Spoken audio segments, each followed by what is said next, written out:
To our channel. So today in this video we are going to discuss about how you can save album pictures from Grindr dating app. So without wasting much of our time, let's get straight into the video.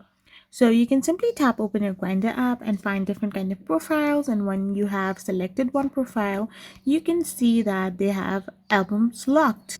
This means that they can only give you the permission to view this album.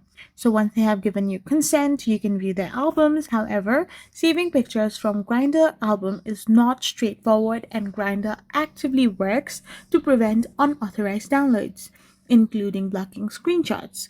However, you can explore options like screen recording or downloading your personal data, though this might not directly capture the album's picture themselves. So if you have necessary permission and your device supports it, you can try screen recording the album while it's displayed on Grindr app. However, this may not always be possible and may result in lower quality recordings. So while Grindr blocks screenshots of albums, you could try work around by using a second device to take picture of your screen while the album is being displayed. So this is how you can save album pictures from Grindr. However, there are no direct ways to do so. I hope you found this video helpful, so don't forget to hit that subscribe button and do give us a thumbs up. We will be back again with more informative videos. Thank you for watching.